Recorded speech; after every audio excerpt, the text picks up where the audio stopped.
നമസ്കാരം, പ്രേമരാജൻ പുന്നാട്. അപ്പോൾ വീണ്ടും സ്വകാര്യ ബസ്സിൻ്റെ മരണപ്പാച്ചിൽ, അമിത വേഗത. ഇതിനെ ചോദ്യം ചെയ്തതിൻ്റെ ഭാഗമായിട്ട് ചോദ്യം ചെയ്ത ആളുകൾക്കെതിരെ കള്ളപ്രചരണവും പ്രചാരവേലയും, ഇല്ലാ കഥകൾ പ്രചരിപ്പിക്കുക, അവരെ അധിക്ഷേപിക്കുക. സംഭവം ഇന്നലെ മട്ടന്നൂർ ടൗണിൽ ബസ് സ്റ്റാൻഡിൽ ഒരു ബസ്, മട്ടന്നൂർ ബസ് സ്റ്റാൻഡിലെ ഒരു ബസ്, ഹരിശ്രീ ബസ്, അമിത വേഗതയിൽ സ്റ്റാൻഡിലേക്ക് കയറുമ്പോൾ അവിടുത്തെ ഡിവൈഎഫ്ഐയുടെ നേതാവ് സരിൻ പൂമരവും അദ്ദേഹത്തിൻ്റെ ആളുകളും ചോദ്യം ചെയ്തു. കുറച്ച് മല്ലപ്പോയിക്കൂടെ, ഇത് സ്വാഭാവികമായുള്ളൊരു ഒരു ഒരു സംസാരം, അത്രയേ ഉള്ളൂ. കുറച്ച് മല്ലപ്പോയിക്കൂടെ. അപ്പോൾ ഡ്രൈവർ, അവർ ചോദ്യം ചെയ്യപ്പെടാൻ പാടില്ലാത്തവരാണല്ലോ ഇവിടുത്തെ സ്വകാര്യ ബസ്സിൻ്റെ ആളുകൾ. അപ്പോൾ അവർ തല പുറത്തിട്ടിട്ട് ചോദിക്കുവാന്ന്, നീ ആരടാ ചോദ്യം ചെയ്യാൻ എന്ന് പറഞ്ഞ് പിന്നെ അങ്ങോട്ടും ഇങ്ങോട്ടും ഒരു വാക്ക് തർക്കമുണ്ടായിട്ടുള്ളൂ. അപ്പോൾ അവരങ്ങോട്ടും ഇങ്ങോട്ടും അത് ചോദ്യം ചെയ്യപ്പെടേണ്ടതാണ്. കാരണം ഈ ബസ്സിൻ്റെ അമിത വേഗത, ചില സമയത്ത് മട്ടന്നൂർ ബസ് സ്റ്റാൻഡിലേക്ക് ബസ് കയറുന്ന കാണുമ്പോൾ, ആ സ്പീഡിൽ കയറുന്ന കാണുമ്പോഴത്തേക്ക് ഒരു ഭാഗം അങ്ങനെ മറിഞ്ഞു വീണുന്ന, ഒരു ഭാഗം അങ്ങനെ തന്നെ പൊങ്ങി ചെരിഞ്ഞാണ് പോകാറുള്ളത്. എന്താണ്, സ്റ്റാൻഡിലെത്തുമ്പോൾ ഒരല്പം മല്ലപ്പോയിക്കൂടെ? ഒരുപാട് യാത്രക്കാരുണ്ടാവും, ഒരുപാട് ആളുകൾ അങ്ങോട്ടും ഇങ്ങോട്ടും പോകുന്നവരുണ്ടാകും. സ്റ്റാൻഡല്ലേ, ഒരു തിരക്ക് പിടിച്ച മേഖലയല്ലേ. നിങ്ങൾ ഈ വാഹനമെന്ന് പറയുന്നത് നിങ്ങളുടെ കയ്യിൽ നിയന്ത്രിക്കാൻ പറ്റുന്ന ഒരു സാധനമൊന്നുമല്ല. ചവിട്ടിയിട്ട് കിട്ടിയിട്ടില്ലെങ്കിൽ അത് അതിൻ്റെ ഇതിൽ പോവും. നിരവധി ബസ്സുകൾ അങ്ങ് ബാക്കും മുമ്പും ഇങ്ങനെ പിറകോട്ടും മുമ്പോട്ടും ഒക്കെ എടുക്കുന്ന സമയത്ത് നിങ്ങൾ ഈ അമിത സ്പീഡിൽ വന്നാൽ അടുത്ത വണ്ടിക്കടിച്ച് ചില സമയങ്ങളിൽ അങ്ങനെ പ്രശ്നങ്ങൾ ഉണ്ടായിട്ടുണ്ടല്ലോ. എന്തിനാണ് ഇങ്ങനെ ഈ വേഗത? ഈ സത്യത്തിൽ ബസ്സിന് വേഗപ്പൂട്ട് ഘടിപ്പിക്കണം എന്നൊക്കെ പറഞ്ഞിട്ട് വേഗത പരിശോധിക്കണം എന്നൊക്കെ പറഞ്ഞിട്ടുണ്ട്. ഇതിനൊന്നും ഒരു വേഗതയും നിയന്ത്രണമില്ല. ബസ് സ്റ്റാൻഡും റോഡും ഇതെല്ലാം സ്വകാര്യ ബസ്സിന് മാത്രമുള്ളതായിട്ടാണ്, ബസ്സുകാർക്ക് മാത്രം.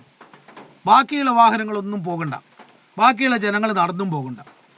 ഇവരെ ഇനി എന്ത് ചെയ്താലും ചോദ്യം ചെയ്യാൻ പാടില്ല. ഒരു സ്കൂട്ടിയോ അല്ല ഇതുപോലത്തെ ഒരു വാഹനമോ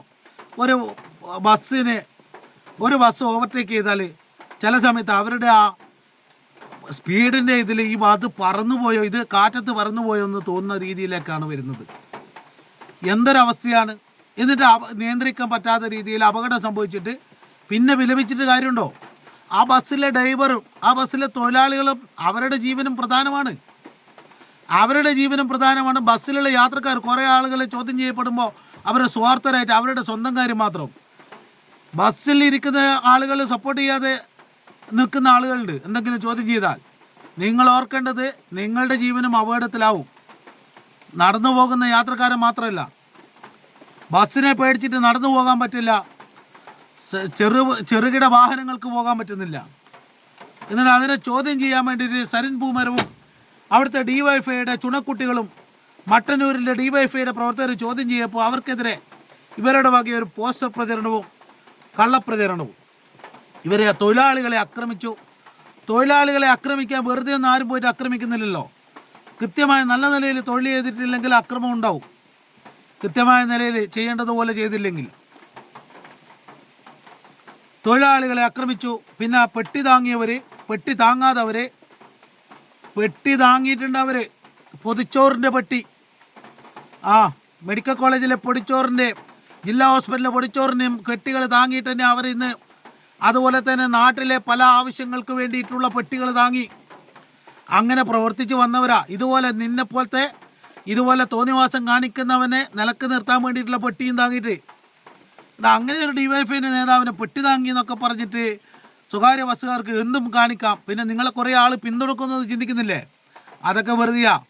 സംഘടനേനകത്ത് ചിലപ്പോൾ തെറ്റായ ചില അഭിപ്രായങ്ങളോ വ്യത്യാസങ്ങളോ അങ്ങോട്ടും ഇങ്ങോട്ടും ഉണ്ടാവും. പക്ഷേ അത് കരുതി നേതാക്കന്മാരെ അപമാനിക്കാമെന്നൊന്നും നിങ്ങൾ ചിന്തിക്കണ്ട. പെട്ടി താങ്ങിയോ എന്നുള്ളതല്ല, നിങ്ങൾ ചെയ്തത് തെറ്റാണോ? അപ്പോൾ ഒരു വീഡിയോ പ്രചരിപ്പിക്കുക, ഈ ബസ് വളരെ മല്ലയാണ് പോയത്. നിങ്ങൾ പലപ്പോഴും പോകുന്നത് അങ്ങനെയാണ്. ഇരട്ടി ബസ് സ്റ്റാൻഡിൽ, മുനിസിപ്പാലിറ്റി കോംപ്ലക്സിൻ്റെ മുമ്പിൽ പഴയ സ്റ്റാൻഡിൽ ബസ് നിർത്തി കഴിഞ്ഞാൽ പിന്നെ അവിടുന്ന് പുതിയ സ്റ്റാൻഡിലേക്ക് ഒരു യാത്രക്കാരനും കയറാനോ ഒന്നുമില്ല. പക്ഷേ നിങ്ങൾ അവിടുന്ന് അങ്ങോട്ടേക്ക് പോകുന്ന പോക്ക് മറ്റ് യാത്രക്കാരെയോ മറ്റാളുകളെയോ ഒന്നും ശ്രദ്ധിക്കാതെയാണ്. കീഴൂർ ബസ് സ്റ്റോപ്പ് കഴിഞ്ഞ് കഴിഞ്ഞാൽ പിന്നെ ഇരിട്ടി ബസ് സ്റ്റോപ്പ് പിന്നെ സ്റ്റാൻഡാണ്. അവിടത്തേക്ക് നിങ്ങളുടെ മരണപ്പാച്ചിലാണ്. മറ്റേ ബസ്സിൻ്റെ മുമ്പിൽ പിടിക്കാൻ വേണ്ടിയിട്ടും മുമ്പിൽ പോകുന്ന ഇവരുടെ മുമ്പിൽ ഒരു വാഹനവും പോകാൻ പാടില്ല, ഒരാളും പോകാൻ പാടില്ല.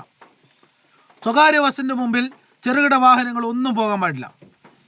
ഇവിടുത്തെ രാജാക്കന്മാർ അതിനെ ചോദ്യം ചെയ്യുമ്പോൾ വെട്ടിതാങ്ങികൾ അതങ്ങ് കയ്യിൽ വെച്ചാൽ മതി, അങ്ങനെയല്ല പറയുക, അത് വീട്ടിൽ വെച്ചാൽ മതി എന്നും പറയും.